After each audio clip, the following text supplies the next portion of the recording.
పాఠశాల, వేద పాఠశాల, ఆధ్యాత్మిక విద్యార్థుల అధ్యయనశాల, ఆధ్యాత్మిక జీవిత పాఠాల పరిశోధనశాల. ఆది నుండి బైబిల్ క్లుప్త అధ్యయనానికి మరో సదవకాశం. ఆయా వ్యక్తుల జీవిత పాఠాలు నేర్చుకునే మరో సువర్ణవకాశం.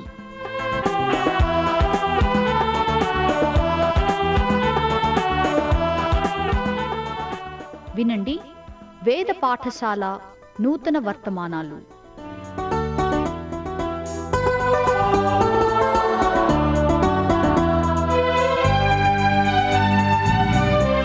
వేద పాఠశాల రేడియో శ్రోతలకు స్వాగతం.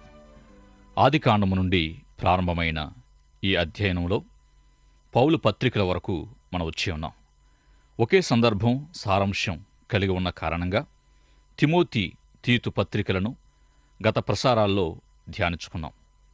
పౌలు చిట్ట ఒడంబడిక అయున్న చివరి దశను తెలియజేస్తున్న కారణంగా పౌలు పత్రికలన్నిటికీ తిమోతి 2వ పత్రికను చివరగా మనం ధ్యానిస్తున్నాం.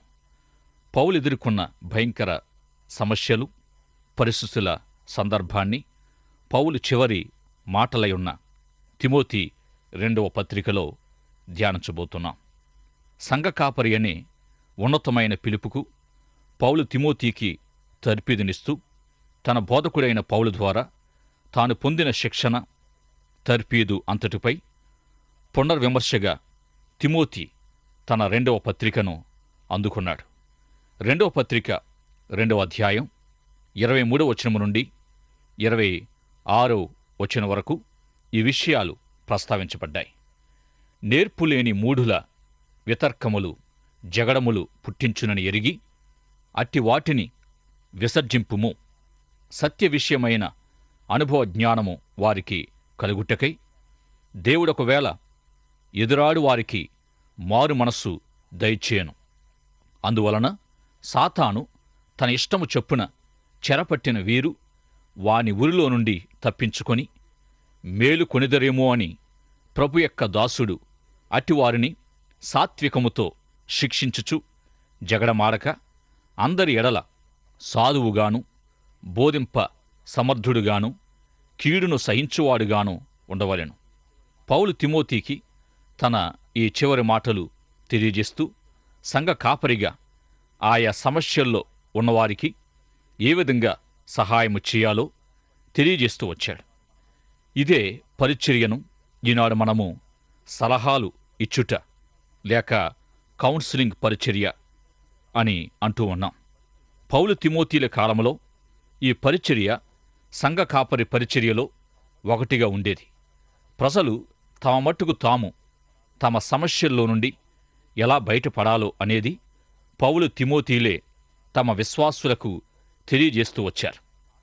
ఈ భాగములో ఎంతో ఆసక్తిదాయకమైన స్వయం అనే అంశం మనకు కనిపిస్తూ ఉంది. నిఘంటువులో స్వయం అనే మాటకు ప్రత్యేకమైన లేక వ్యక్తిగతమైన అనే అర్థం కలిగి ఉంది. ఒక మనిషికి మరొక మనిషికి గల తేడా ఇట్టి ప్రత్యేక వ్యక్తిత్వాల ద్వారానే తెలుసుకుంటాం. ప్రతి మనిషి ఏమై ఉండాలో, ఏ విధంగా ఎక్కడ ఉండాలో, ఏమి చేస్తూ ఉండాలో అనేదంతా దేవుడు ప్రతి ఒక్కొక్కరికి ముందుగానే సంకల్పించి ఉంటాడు. అయితే మనిషి దేవుని సంకల్పాన్ని, దేవుని ఏర్పాటును ఉల్లంఘిస్తూ తనను తానే వ్యతిరేకించుకొని తన ప్రత్యేకతను పోగొట్టుకున్నాడు. చాలాసార్లు తల్లిదండ్రులు తమ పిల్లల్ని తమ తోటి సోదరీ సోదరుల వలె ఉండమని, లేక ఎవరికో పోల్చి ఎవరిని గూర్చియో మాట్లాడుతూ ఆ ఫలాని వ్యక్తిలా ఉండండని పిల్లల్ని ఒత్తిడి చేస్తూ తప్పు చేస్తూ ఉంటారు. ఈ విధంగా ఒక వ్యక్తి మరొక వ్యక్తిలా నటించాలంటే తమ అసలు వ్యక్తిత్వాన్ని పోగొట్టుకోవడం జరుగుతుంది. సంతోషమంతా నశించిపోతుంది. మనకు మనమే వ్యతిరేకంగా ప్రవర్తిస్తే నిజంగా అదెంతో కష్టతరమైన పరిస్థితి అవుతుంది. ఈ విధంగా ఆయా కష్టాలు, సమస్యలు ఎదుర్కొనే వారంతా తమ్మును తాము వ్యతిరేకించుకున్నవారే అయి ఉంటారు. పౌలు తన బోధల్లో, తన సలహాల్లో నీ మట్టుకు నీవే జాగ్రత్త పడుమని, అపవాది ఉరిలో చిక్కుకొని పోకుండునట్లు తన ఇష్ట ప్రకారము అపవాది ఎవరినైతే చెరపట్టాడో అటివారిని తప్పించి మేల్కొలిపే పరిచర్యను గూర్చి పౌలు తిమోతికి చెబుతూ ఉన్నాడు. బంధకాల్లో ఉన్నవారిని విడిపించడానికే ప్రభు ఈ లోకానికి వచ్చాడని మనం తెలుసుకుంటున్నాం గదా. బంధకములో ఉన్న వారి మీదుగా ప్రభు దాటిపోలేదు. యెషయా తనను గూర్చి ప్రవచించిన ప్రవచనమంతటిని తన నజరేతు ప్రణాళికలో ప్రభు నెరవేర్చడాన్ని గూర్చి మనం తెలుసుకున్నాం. అనేకులను ప్రభు తన ప్రణాళిక మేరకు విడిపిస్తూ వచ్చారు. ఈ విధంగా తమ ప్రత్యేకతను కోల్పోయి తమకు తామే వ్యతిరేకంగా ఉంటున్న అనేకుల సమస్యలను ప్రభు పందాలో ఎట్లు పరిష్కరించాలో పౌలు తిమోతికి తెలియజేస్తూ ఉన్నాడు. అయితే ఇలాంటి వారిని విడిపించే పరిచర్య, అపవాది బంధకాల్లో చిక్కుకున్న వారిని విడిపించే సేవ తేలికైనది కాదు. గనుక ప్రభు దాసుడు సాత్వికముతో జగడమాడనివాడుగా, సాధువుగా, సహించువాడిగా, బోధింప సమర్థుడిగా ఉన్నప్పుడే అట్టి పరిచర్య చేయగలడు.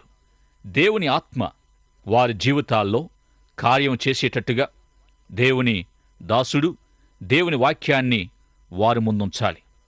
తమ్మును ఎవరు విడిపించగలరో, తమ్మును విడిపించగల సత్యము వాక్యము ద్వారానే సమస్యల్లో ఉన్నవారు తెలుసుకోగలరు. దైవజనుడు లేక దైవదాసుడు వారికి వాక్యము వినిపించినప్పుడు పశ్చాత్తాపపడే ఆత్మను అట్టివారి హృదయాల్లోనికి పంపిస్తాడు. వారు సత్యము తెలుసుకుంటూ ఉన్నప్పుడే అట్టి పశ్చాత్తాపము వారిలో కలుగుతుంది. దేవుని వాక్య సత్యమే ఒక హృదయములో పశ్చాత్తాపాన్ని పుట్టించగలదు. ఈ విధంగా అపవాది ఉరిలో చిక్కుకున్నవారు విడిపించబడతారు. ప్రతి సేవకుడు గమనించవలసిన 4 అంశాలేమిటంటే: నేను కాదు, ప్రభువే. 2, ఆయన నాలో ఉన్నాడు, నేను ఆయనలో ఉన్నాను. 3, నేనేమి చేయలేను, ఆయనే చేయగలడు.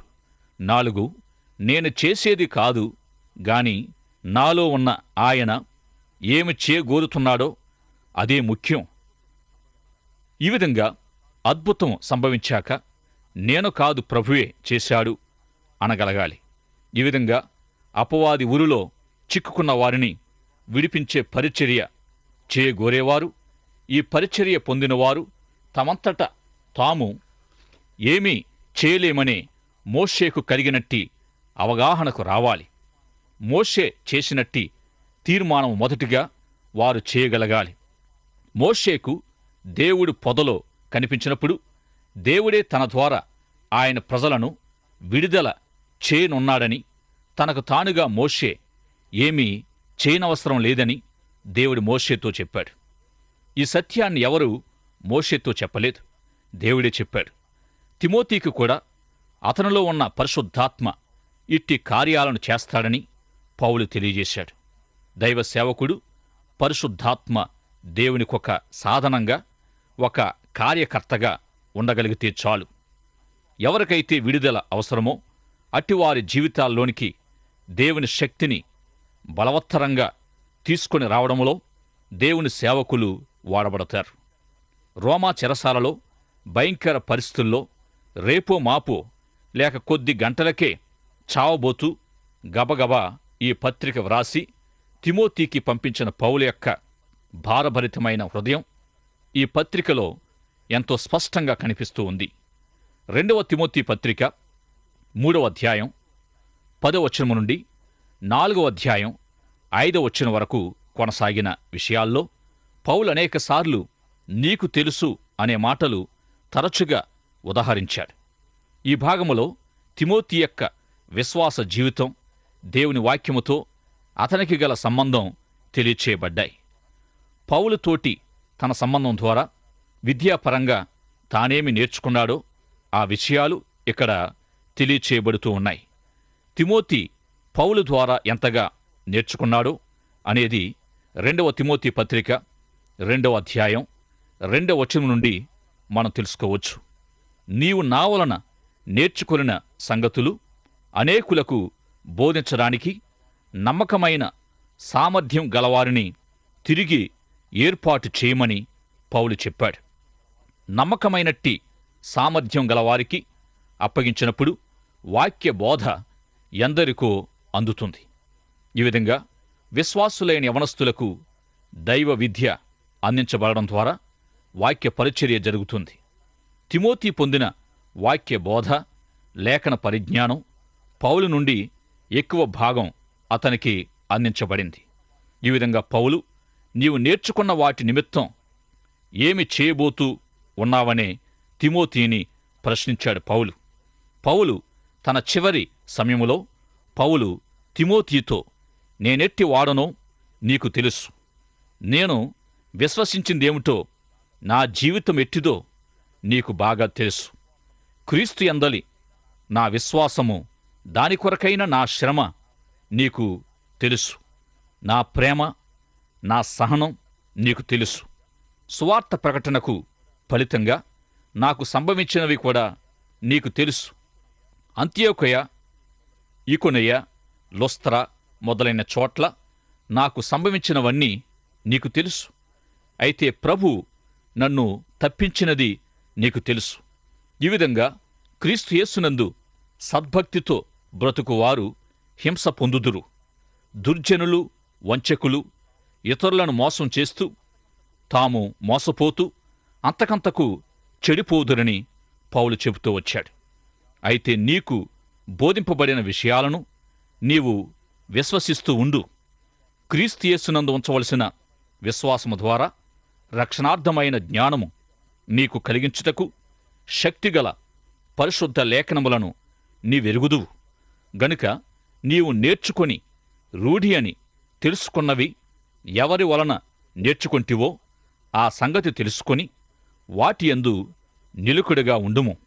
దైవజనుడు సన్నద్ధుడై ప్రతి సత్కార్యమునకు పూర్ణముగా సిద్ధపడి ఉండునట్లు దైవావేశం వలన కలిగిన ప్రతి లేఖనము ఉపదేశించుటకును, ఖండించుటకును, తప్పు దిద్దుటకును, నీతియందు శిక్ష చేయుటకును ప్రయోజనకరమై ఉన్నది. ప్రియ సోదరుడా, ప్రియ సోదరి, వింటున్న నీవు నూతన విశ్వాసిగానో కొద్ది అనుభవం గల యవన పాస్టరవో అయినట్లయితే దేవుడు నిన్ను పరిపక్వ స్థితికి తీసుకుని రావాలని ప్రార్థించు. మొదటి 10 సంవత్సరాల సేవా జీవితం అనుభవం లేనిదైతే సేవలో ఎంతో గొప్ప నష్టం కలుగుతుంది. ఏదో ఊరికే చేస్తున్నాను అన్నట్టుగాక మొదట అనుభవజ్ఞులైన వృద్ధ నాయకుల దగ్గర శిక్షణ పొందాలి. సరి అయిన శిక్షణ లేని యవనస్తులు ఎందరూ ఈనాడు ఏ విధంగా నష్టపోతున్నారో దేవునికి తెలుసు. గనుక యవనస్తులు, అనుభవం తక్కువ ఉన్న యవన సేవకులు పౌలు ఇచ్చినలాంటి శిక్షణ కొరకు, మంచి నాయకుల కొరకు వెదకండి. యేసు ప్రభు సేవా ప్రారంభంలో ఆయనను వెంబడిస్తూ వస్తున్న కొందరిని చూచి మీరేమి వెదకుచున్నారని ప్రభు అడిగినప్పుడు వారు నీవు ఎక్కడ కాపురమున్నావని ప్రభువును ప్రశ్నించారు. అందుకాయన వచ్చి చూడండి అని అన్నారు. వారు ఆయనతో పాటుగా వెళ్ళి ఆయన ఆతిథ్యాన్ని స్వీకరించి ఆయనతో బస చేశారు. ఆ విధంగా ప్రారంభమైన వారి స్నేహ బాంధవ్యం కుండా చివరకాయన పేరిట వారు మరణించగలిగారు. ప్రభువిచ్చిన ఆహ్వానాన్ని వారందుకొని ఆయన శిక్షణలో చేరి సువార్తికులుగా, అపోస్తలులుగా వారు పరిచర్యలో, ప్రభు విశ్వాసములో అభివృద్ధి చెందారు. శిక్షణ పొందడానికి శిష్యరేఖం చెయ్యాలి. శిష్యుడంటే చేయడం ద్వారా నేర్చుకునేవాడు, నేర్చుకుంటూ చేసేవాడై ఉన్నాడు.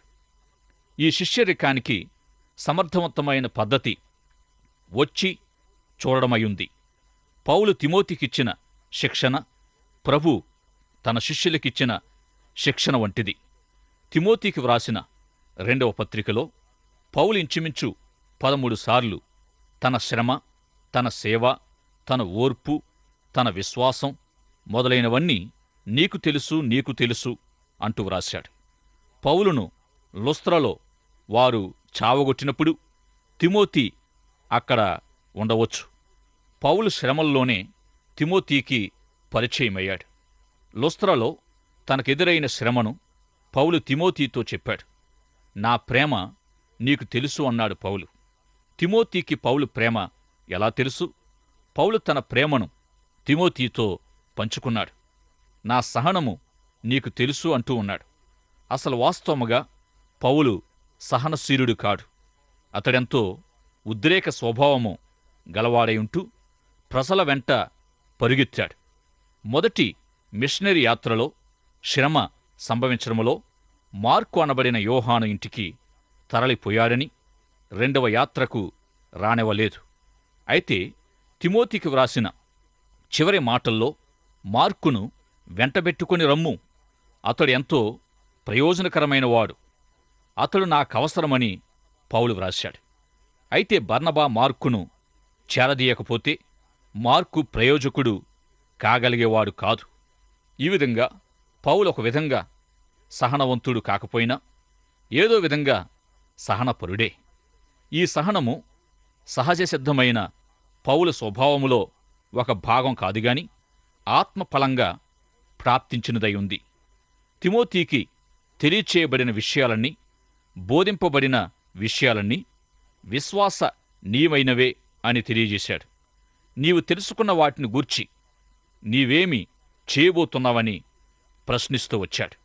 ఈ విధంగా ఎడతెగక మనము వింటూ నేర్చుకుంటూ వస్తున్న వాక్యము నిమిత్తం మనము చేయబోయేది లేక సాధించేదేమిటి అనే ప్రశ్న ఇప్పుడు మనకే ప్రాముఖ్యమైనది. జ్ఞానము మనిషిని యోగ్యుని చేస్తుంది. నేటి మన నాగరికత సమాజంలో మనం పొందిన జ్ఞానాన్ని బట్టి కూడా గొప్పగా అంచనా వేయబడడం జరుగుతూ ఉంది. అయితే దేవుని వాక్యం విషయంలో అన్నీ తెలుసుకోవడం, కంటత పెట్టడం మాత్రమే ముఖ్యం కాదుగాని మనము నేర్చుకున్న దానితో ఏమి చేశామనేది మరెంతో ప్రాముఖ్యం. మనము నేర్చుకున్న భౌతిక సంబంధమైన జ్ఞానానికి కాక మనం పొందిన వెలుగును అనుసరించి లెక్క అప్పచెప్పవలసిన వారమై ఉంటాం. ఈ విధంగా వాళ్ళమ్మ అమ్మమ్మగారు పౌలు ద్వారా ఎంతో నేర్చుకున్న తిమోతిని పౌలు హెచ్చరించాడు. అక్షర సంబంధమైన బైబిల్ జ్ఞానం మాత్రమే గాక ఆత్మ సంబంధమైన అనుభవం కూడా తిమోతికి ఎంతో ఉంది. గనుక తాను నేర్చుకున్న విషయాల్లో కొనసాగుతూ వాక్యాన్ని ప్రకటించుమని తెలియజేస్తూ వచ్చాడు. వాక్యం ప్రకటించడం ద్వారా వాక్యం తెలిసిన వారు లెక్క పూర్తిగా అప్పగించవచ్చు. దేవుడు ఆశీర్వదించే పరిచర్య వాక్య పరిచర్యే. క్రొత్త జన్మాన్నిచ్చేది, క్రొత్తగా జన్మించిన వారిని పోషించేది కూడా వాక్యమే. ఈ వేద పాఠశాల ఆంగ్ల బోధకుని అనుభవం కూడా ఇదే అయ్యుంది. ఈ ప్రసారాలు వినే ఎందరో మార్చబడి కొత్త జీవితాలు జీవించడం దేవునికెంతో మహిమకరమైన ఆరాధనను తీసుకుని వస్తుంది. అద్భుతమైన ప్రేరణనిచ్చే దేవుని వాక్యము దైవ ప్రేరణ ద్వారానే కలిగింది, దేవుని నుండి కలిగింది, ప్రయోజనకరమై ఉంది. దేవుని వాక్యము సజీవమైన శక్తి గలదై ఉంది. దేవుని వాక్యము ఎంతో వేగము కలిగి ఉంది. దేవుని వాక్యము పాపుల జీవితాల్లో రక్షణ కలిగిస్తుంది. రక్షణ పొందిన వారి జీవితాలను నిర్మిస్తుంది. దేవుని వాక్య అధ్యయనం చేయడమంటే పాండిత్యం, నైపుణ్యం మొదలైన వాటి కోసం కాక మార్పు కలగడానికి, మార్పు పొందడానికి, రక్షణ పొందడానికి, దేవుని అద్భుత శక్తి మనుషుల జీవితాల్లో కుమ్మరించబడడానికే ఉద్దేశించబడింది. ఈ విధంగా వాక్యము మనిషి హృదయంలోనికి పంపబడడం, వాక్యములోనికి మనిషి రాబట్టబడడం ప్రాముఖ్యమయ్యుంది. దేవుని వాక్యం మనలను దేవుని చిత్తములో స్థిరపరుస్తుంది. ఇదే వేద పాఠశాల ఉద్దేశమయ్యుంది. తిమోతి తాను ఎవరి ద్వారానైతే వాక్యము నేర్చుకున్నాడో వారంతా తనకు సాక్షులై ఉన్నారు. తాను నేర్చుకున్న వాక్యములో తాను కొనసాగవలసి ఉన్నాడు. తాను నేర్చుకున్న సత్యం అంతటిలో తిమోతి జీవించాలి. ఇదే పౌలు సలహా. ఇక ఆ చలికాలమంతా పౌలు తిమోతి దగ్గర గడపాలని ఎంతో ఆశించాడు. కాని చలికాలానికి ముందే తాను అనుకోని విధంగా ఎండాకాలంలోనే పౌలు చంపబడ్డాడు. శిరచ్ఛేదం చేయబడ్డాడు గనుక తిమోతి వేరలేకపోయాడు. చివరగా పౌలు ఇచ్చిన వాంగ్మూలము హృదయ విదారకంగా వినిపించింది. నేనిప్పుడే పానార్పణముగా పోయబడుచున్నాను. నేను వెడలిపోవు కాలము సమీపమయ్యున్నది. మంచి పోరాటము పోరాడి తిని, నా పరుగు కడముట్టించి తిని, విశ్వాసము కాపాడుకుంటిని. ఇక మీదట నా కొరకు నీతి కిరీటము ఉంచబడి ఉన్నది. ఆ దినమందు నీతిగల న్యాయాధిపతి అయిన ప్రభు నాకును నాకు మాత్రమే గాక తన ప్రత్యక్షతను అపేక్షించు వారందరికీ అనుగ్రహించును. తిమోతి సాధ్యమైనంత త్వరగా పౌలు యొద్దకు రావాలని కోరుతూ దేమ తనను విడిచిపెట్టి తెస్లోనికకు లోక సంబంధమైన వాటి కోసం వెళ్ళిపోయాడని పౌలు తెలియజేశాడు. క్రేస్కే గలతీకు, తీతు దలమతీయకు వెళ్ళారని, లూక ఒక్కడే తన దగ్గర ఉన్నాడని, వీలైతే నీవు వస్తూ మార్కును వెంటపెట్టుకొని రమ్మని, త్రోయలో తాను మరచిపోయిన అంగీని, కర్పునొద్ద ఉంచిన చర్మపు కాగితాలను పట్టుకొని రమ్మంటూ తిమోతికి ఈ 2వ పత్రికను వ్రాశాడు. ఈ భాగము ఎంతో విచారము కలిగించేది అయినప్పటికీ ఎంతో ఆసక్తికరమైనది కూడా. తన పరుగు కడముట్టించి విజేత గెలుచుకునే కిరీటం పౌలు పొందనయున్నాడు. ఆటల్లో గెలిచిన వారు పొందే క్షయమైనది కాదు, కాని ఈ సేవ పందెపు రంగములో గెలిచిన వారికి ఇవ్వబడే బహుమానము అక్షయమైన బహుమానం. పౌలు తన పరిచర్య ప్రారంభంలోనే కొరింథీ పత్రికలో తాను పరిగెత్తబోయే పందెమును తప్పక గెలుస్తానని తెలియజేశాడు. సాధారణంగా పరుగు పందాల్లో ఒకరు గెలుస్తారు, కాని ప్రతి ఒక్కరూ తాము తప్పక గెలుస్తామని చెప్పలేకపోవచ్చు. కాని పౌలు తప్పక గెలిచే విధంగా కృషి చేశాడు. పరిచర్యను ఒక పోరాటానికి కూడా పౌలు పోల్చుకున్నాడు. పౌలు తన పోరాటానికి మరియు పోరాటములో విజయము పొందడానికి కూడా ఒక ప్రణాళిక ఉంది. పౌలుకు తాను పొందిన విజయానికి బహుమానము కూడా తనకుందని పౌలుకు తెలుసు. పరలోక రాజ్యములోని విజేతల స్థలములో నిలువబడిన వారికి నీతి కిరీటం యేసు క్రీస్తుచే అలంకరించబడుతూ ఉంది. పౌలు తిమోతికి కూడా ఇదే సవాలునిస్తూ ఉన్నాడు.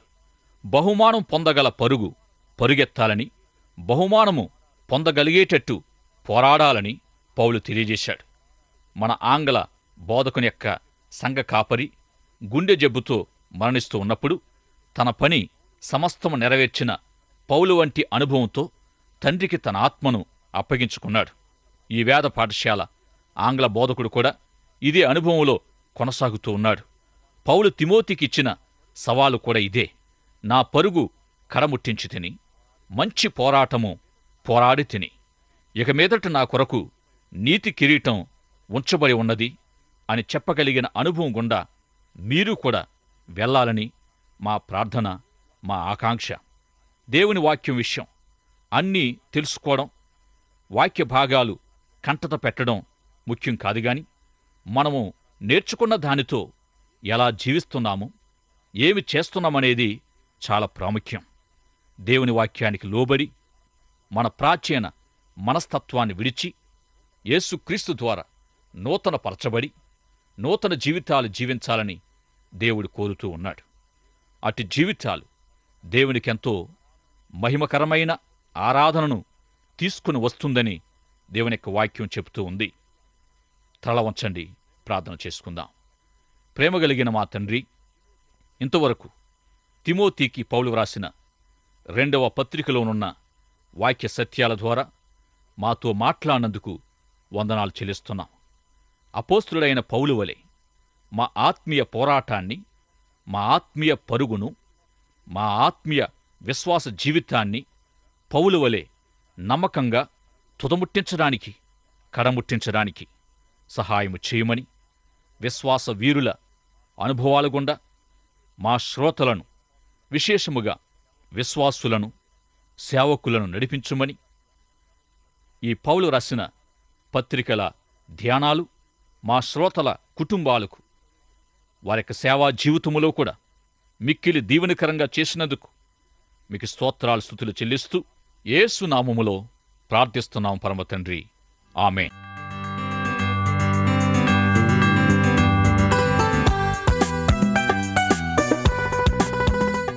వేద పాఠశాలకు క్రమంగా హాజరవుతున్న విద్యార్థులకు మా అభినందనలు. ఈనాటి తరగతిలో మీరు వింటున్న ఆధ్యాత్మిక పాఠాలు మీ వ్యక్తిగత కుటుంబ జీవితాలకు ఎంతో సహాయపడగలవని ఆశిస్తున్నాం. ఈ పాఠాల ద్వారా మీరు పొందుతున్న ఆత్మీయ మేలులు, ఆశీర్వాదాలు మాకు కూడా తెలియపరచండి. నేటి పాఠంలో మీకు ఏ విధమైన సందేహాలు, ఇంకా అర్థం కాని విషయాలున్నా వెంటనే మాకు వ్రాయండి. ఈ సందేశాలు మరింత సులభంగా అర్థం చేసుకోవడానికి సహాయకరంగా ఉండుటకు ఒక ఉచిత బైబిల్ గైడు మీకు పంపించగలం. మా చిరునామా: వేద పాఠశాల, విశ్వవాణి, తపాలా సంచి 4, సికింద్రాబాద్ 500017. మా ఈమెయిల్ ఐడి telugu@radio882.com.